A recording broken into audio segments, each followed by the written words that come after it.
জীৱনৰ অত্যাধিক সুখৰ আৰু অত্যাধিক দুখৰ মুহূৰ্তবিলাক কাৰো আগত গাই নপৰিবা, কাৰণ অত্যাধিক সুখত মানুহে নজৰ লগায় আৰু অত্যাধিক দুখত নিমখ লগায়।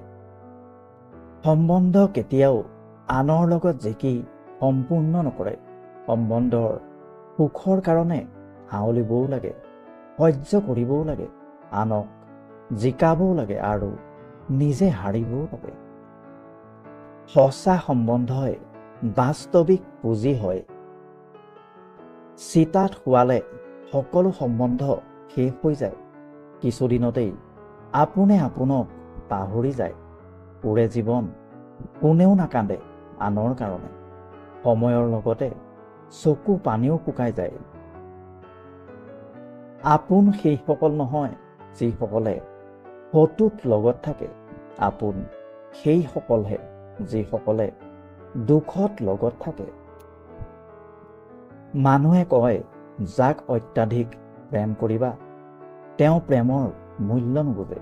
কিন্তু সত্য এইটো যে যিজনে প্ৰেমৰ মূল্য বুজে তেওঁক কোনোৱে সঁচা প্ৰেম নকৰে। জীৱনটো বহুত সুন্দৰ, ইয়াক আৰু সুন্দৰ বনোৱা। মন এনেকুৱাকৈ ৰাখা যে কাকো বেয়া নালাগে। হৃদয় এনেকুৱাকৈ ৰাখা যাতে কাকো দুখী নকৰে। স্পৰ্শ এনেকুৱাকৈ ৰাখা যে কাকো আঘাত নকৰে। আৰু সম্পৰ্ক এনেকুৱাকৈ ৰাখা যে কেতিয়াও অন্ত নপৰে।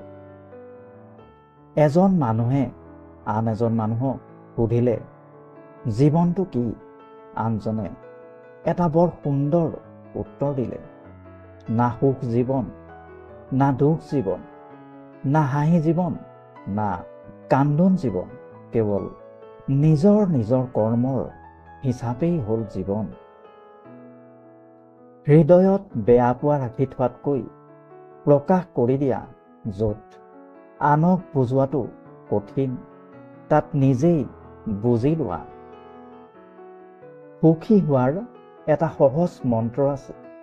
আশা নিজৰ ওপৰত কৰা, আনৰ পৰা একো আশা নকৰিবা।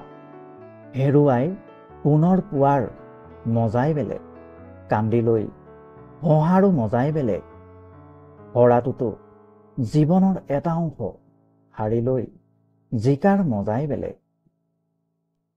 প্ৰয়োজনতকৈ বেছি ভাল হ'লে তোমাক প্ৰয়োজনতকৈ বেছি মানুহে ব্যৱহাৰ কৰিব।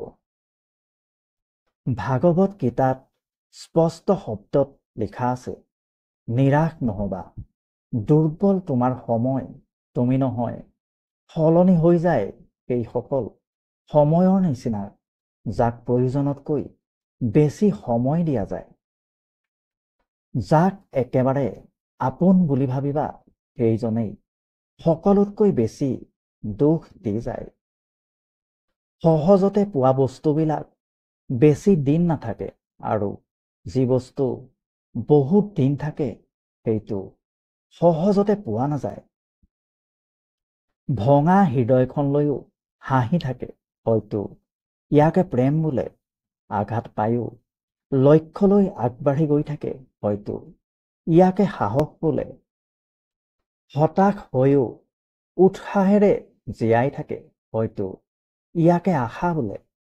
বাৰে বাৰে হাৰিও হাৰ মানি নলয়, হয়তো ইয়াকে বিশ্বাস বোলে।